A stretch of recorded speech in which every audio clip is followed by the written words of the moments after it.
Hello guys! In this video, I'm going to be showing you how I made this super cute duck cake. So I started out with a 6-inch chocolate sponge, and here I'm just filling it with some Nutella buttercream. Whenever I do a cake with a flavor, I want to make sure that you can taste it in every bite. So I went ahead and swirled on some more Nutella on top of that because you can never have too much Nutella. I probably should have microwaved the Nutella first because it was actually really hard to squeeze. But anyway, I went on to do the crumb coat, which is a thin layer of buttercream just to trap in those crumbs.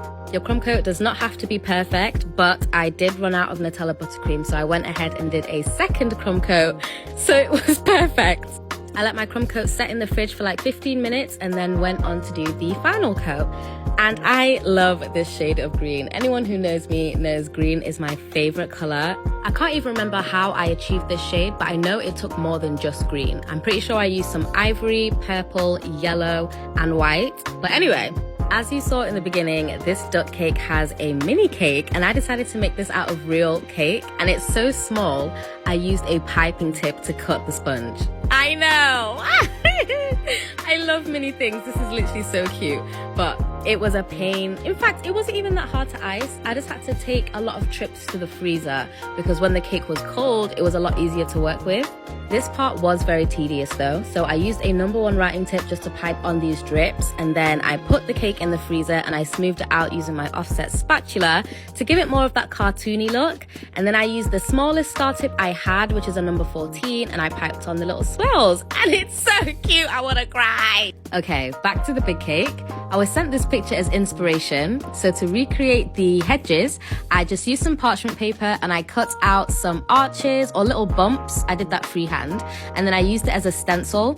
If you're gonna do this, you wanna make sure that your cake is cold and the buttercream underneath has set fully so that you're not peeling up any buttercream when you remove the stencil.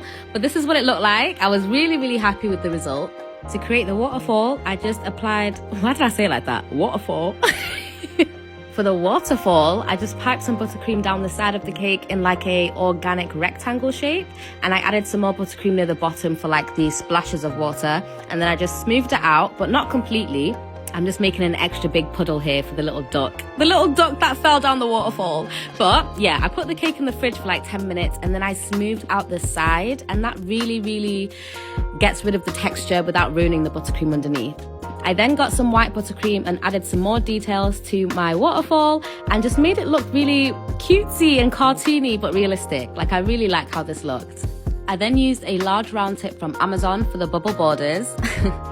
Bubble borders, I like that. But guys, as I pipe these borders, can we just talk about that new documentary on Netflix? If you guys don't know, stop what you're doing. No, watch this video and then go to Netflix and type in Unknown Number, The High School Catfish. Bro, my jaw has not left the floor since I watched that thing.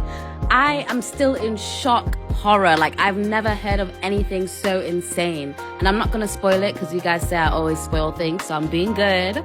But if you don't watch it in the next 24 hours, if I mention it in my next video, you can't be angry at me, okay? Anyway, as you can see, I added on a few extra details onto the cake before placing the mini cake on top. It was sitting in the fridge, by the way, so it was really easy to transfer. I then drew some lines around the cake and the ducks to mimic waves in the waterfall. And what was I doing? Oh yeah! I literally used a #1 tip to pipe a shell border on this mini cake, guys. I really did the most, and I love that. Like, it looks so cool. For the beaks, I just piped some orange buttercream in a general beak shape, and then I used my paintbrush just to smooth it out. And at this point, I literally felt like, what's that guy's name? Pinocchio's dad. It felt like I was building like my little army of ducks. Like, it was so much fun, genuinely. But I added on some daisies, finished it off with some glitter, and I wrote a happy birthday message on the bottom. And I added a candle, guys. I broke the candle so it was mini.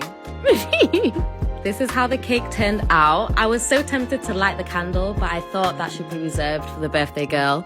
But here's a night mode. I love the way the waterfall glistens. Like, this cake is everything. And look at this bird's eye view. My customer was so happy with their cake. And as always, let me know what you guys think. Bye, cuties.